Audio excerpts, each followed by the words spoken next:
Restrictions on capacity to act. Article 38 of the Civil Code. Circumstances in which modified limit or restrict the capacity to act. 1. Minority. 2. Insanity or imbecility. 3. Deaf mutism. 4. Civil interdiction as a penalty. 5. Prodigality. 6. Family relations. 7. Alienage. 8. Absence. And 9. Insolvency and trusteeship. Only religious belief and political opinion are the circumstances which do not limit capacity to act according to the Civil Code. Article 39 thereof. Generally, incapacitated persons are not exempt from certain obligations arising from his acts or property relations. Restrictions in the capacity to act generally affect obligations arising from contracts only. As a rule, they do not affect those arising from law, quasi-delicts, etc. Also, certain rights are not affected by incapacity, such as the right to inherit or support. First limitation on the capacity to act, minority.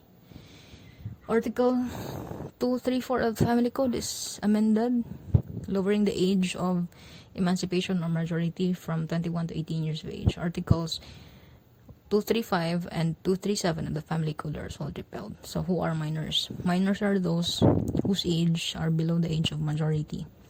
What are the effects of minority on contracts? 1. They cannot give consent to a contract. 2. Minority cannot be asserted by the other party in an action for annulment. 3.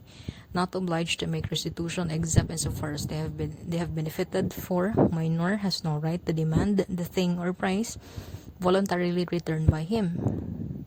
5. Minor has no right to recover voluntarily paid sum or delivered thing if consumed in good faith. 6. Minor must pay reasonable amount for necessaries delivered to him. 7. A contract where one of the parties is a minor is voidable. 8. A contract is unenforceable when both the parties are minors. Estupel works against the minors who misrepresent their ages in a contract and are compelled to comply with its terms, from the case of Mercado versus Espiritu 1917. However, when a minor made no active misrepresentation as to his minority, such minority is known to the other party, the contract may be annulled by the minor upon attaining the age of majority. From the case of Balamban versus Maramba 1928. Failure of the minors to disclose their age does not constitute fraud. Because it was merely a passive misrepresentation, they were not stooped and cannot be legally bound by their signatures on the contract. They do not have to pay the interest. They must return their portion of the loan. However, the minors are obliged to make restitution insofar as they have been benefited from what they received. From the case of Braganza versus Villa Abrilia, 1959. Effects of minority on marriage. 1. They may not yet contract marriage. 2. Marriages where one of the parties is below 18, even with the consent of the parents or guardians, are void because absence of legal capacity and consent. Effect on crimes. RA 9344, or the Juvenile Justice and Welfare Act of 2006. Generally, minors are exempted from criminal liability except when they acted with discernment and the minor is between 15 and 18 years of age. Section 6 states that the child 15 years of age and under at the time of the commission of the offense shall be exempt from criminal liability but will be subject to an intervention program.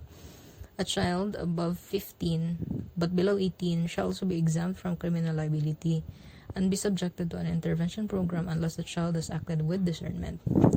Exemption from criminal liability does not exclude exemption from civil liability.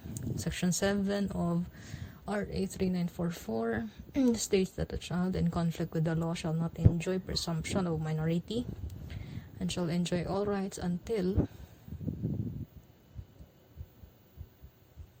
Section 7 states that a child in conflict with the law shall enjoy the presumption of minority and shall enjoy all rights until he or she is proven to be 18 years old or older. Section 20 states that if a child taken into custody is 15 years old or below, the authority, which had the initial contract of the child, has the duty to immediately release the child to the custody of his or her parents, guardians, or nearest relatives. If those cannot be located, the child may be released to a duly registered NGO or religious organizations, a barangay official or member of the barangay council for the protection of children, or the DSWD. Section 58 thereof states that any conduct not considered an offense or not penalized if committed by an adult shall not be considered an offense and shall not be punished if committed by a child. Naturally. Section 58 states that persons below 18 years of age shall be exempt from prosecution for the crime of vagrancy and prostitution, mendicancy, and sniffing of rugby, such as are inconsistent with the United Nations Convention of the Rights of the Child. Section 59 states that no death penalty shall be imposed upon children in conflict with the law. Second limitation to capacity to act insanity includes any forms of mental disease, either inherent or acquired. A person may not be insane but only mentally deficient. There can be idiocy, imbecility, or feeble-mindedness. Insanity is complete deprivation of reason or intelligence or power to discern, from the case of People versus Austria. On the other hand, imbecility is the weakness of mind, which, without depriving the person entirely the use of his reason, leaves only the faculty of conceiving the most common and ordinary ideas, such as relate almost always the physical wants and habits. What is the prevailing presumption? Every person is of sound mind, and in the absence of proof to the contrary, it is presumed that a person who enters into a contract is of sound mind. The burden of proof of insanity rests upon the person who alleges insanity, from the case of Engel versus Doe. What are the exceptions to insanity, or what are the effects of insanity on contracts? 1. Incapacity to give consent to a contract. 2. Contracts entered into during lucid intervals are valid. The burden of proof lies with the party asserting the contract was entered into by the insane during a lucid interval. 3. Restitution of benefits for voidable if one of the parties is insane. 5. It is unenforceable if both parties are insane. Voidable if isa sa ilang insane, but if both of them, it's unenforceable. What are the effects of insanity in crimes? Generally exempted from criminal liability, except when acted during lucid interval. Effect on marriage. Marriage may be annulled if either party was of unsound mind, unless such party, after coming to reason, freely cohabited with the other. Action for annulment of marriage must be filed by the same person who had knowledge of the other's insanity, or by any relative or guardian of the insane before the death of either party, and by the insane spouse during lucid interval or after regaining sanity. In the absence of proof that the defendant had lost his reason or became demented a few moments prior to the perpetration of the crime, it is presumed that he was in normal condition of mind.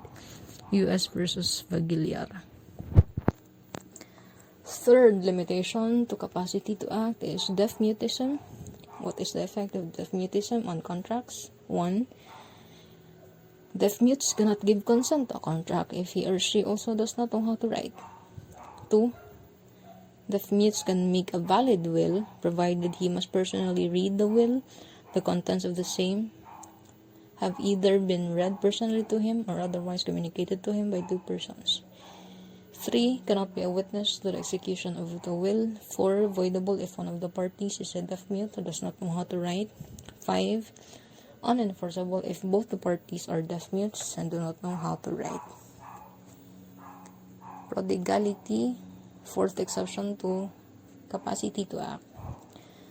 Incompetent includes prodigals. Rule 92 of the Rules of Court. Prodigality may be inferred, but must show a morbid state of mind and a disposition to spend, waste, or lessen the estate to such an extent as is likely to expose the family to want of support or to deprive the forced heirs of their undisposable part of the estate.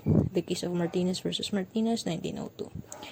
Note, it is not the circumstance of prodigality but the fact of being under guardianship that restricts capacity to act.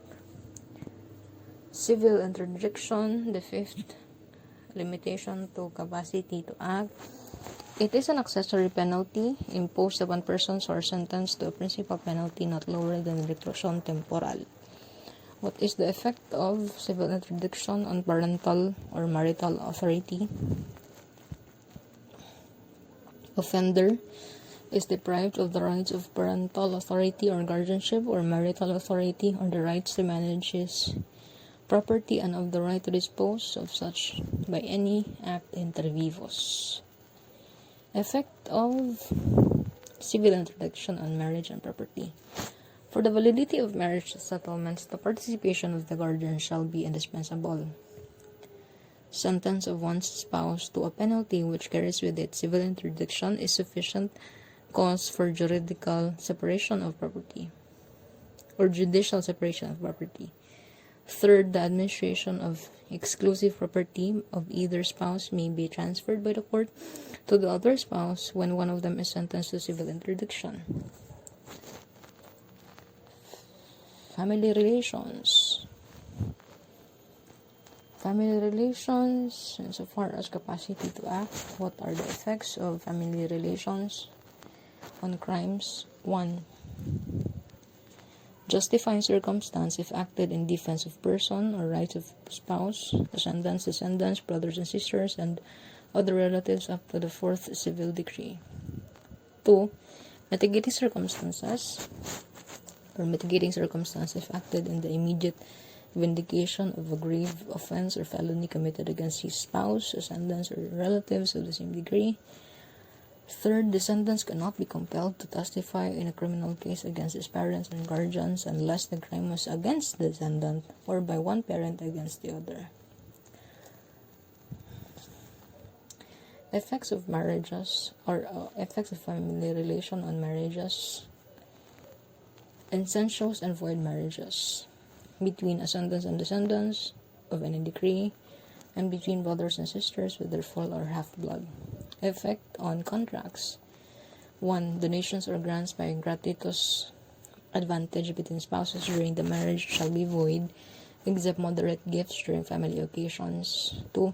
Prescription does not run between spouses, parent and child, guardian and ward. 3. Spouses cannot sell property to each other except A. Absolute separation is agreed upon in the marriage settlements. B. Judicial separation of property. And that's it.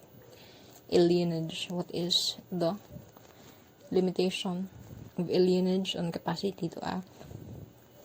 Alienage. Dual citizenship versus dual allegiance. So, ang say kainan sa dual allegiance and dual citizenship. Dual citizenship arises when, as a result of the concurrent application of the different laws of two or more states, a person is simultaneously considered a national of said states. Dual citizenship is involuntary. Dual allegiance, on the other hand, refers to the situation in which a person simultaneously owes, by some positive act, loyalty to two or more states. Dual allegiance is a result of the individual's volition. For candidates with dual citizenship, it should suffice if, upon filing of their certificates of candidacy, they elect Philippine citizenship to terminate their status as persons with dual citizenship, during that their condition is unavoidable, the unavoidable consequence of conflicting laws in different states. Case of Cordora versus Comelec, 2009. Effect on property of alienage. Aliens cannot own or operate public utilities. Corporations should at least be 40% Filipino, and their managing or executive officials should be Filipinos. Furthermore, alien corporations cannot operate for more than 50 years. Article 12, Section 11 of the 1987 Constitution. Absence. Limitation. What are the effects of absence on capacity to act? Note. Okay. more thorough discussion on rules governing absent persons. Absence is a limitation because it is a ground for the judicial appointment of a representative.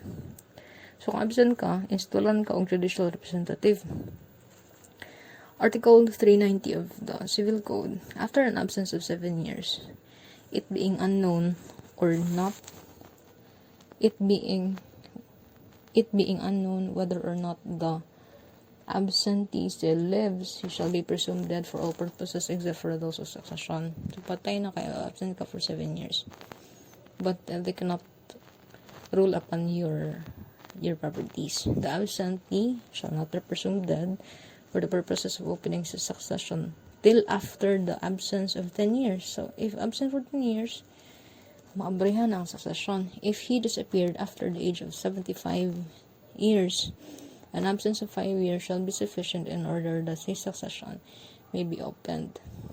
So, generally, if absent ka for 7 years, you are presumed dead except for succession. The exception is you're absent for 10 years. If absent ka for 10 years, it will be open for succession.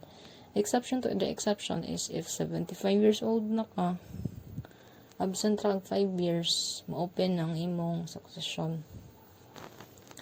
The following, after being missing for 4 years, shall be presumed dead for all purposes, including the division of estate among the heirs. 1. A person on board a vessel lost during sea voyage or an airplane which is missing, which has not been heard of for 4 years since the loss of the vessel or airplane. 2. A person in the armed forces who has taken part in a war and has been missing for 4 years. 3. A person who has been in danger of death under other circumstances and his existence has not been known for 4 years. After the 4-year period provided in Article 391 is shorter than that of 390, it's because it involves situations. The 4-year period provided in Article 391 is shorter than that of 390, katong 7 and 10 years, because it involves situations where the absentee's life is in danger. Limitation, insolvency and trusteeship. Limitation on the capacity to act. Under the insolvency law, a debtor who has been found insolvent cannot dispose of his property or receive payments. Domicile and residence of persons. Domicile of natural persons, the place of their natural or habitual residence, Article 50 of the Civil Code. Domicile of a juridical person is the place where their legal representation is established, or where they exercise their primary functions, unless there is a law or other provision that fixes the domicile.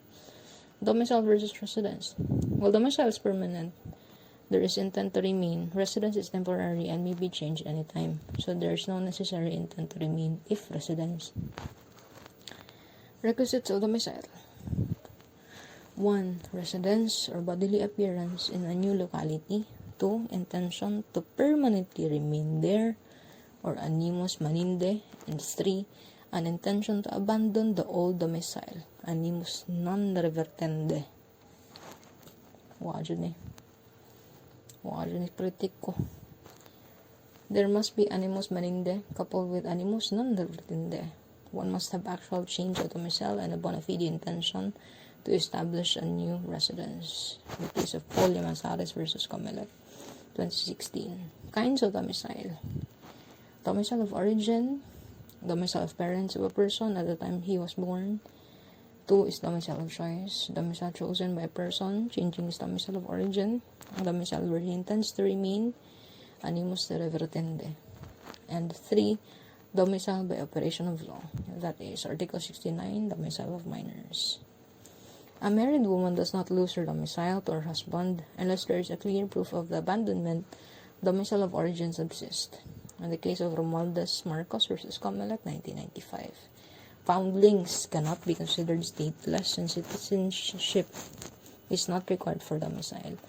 Paul Yamansares versus Comelec, 2016. A house is not necessary to establish domicile. Halusos versus Comelec, 2012. Lo, usan nagkising halusos?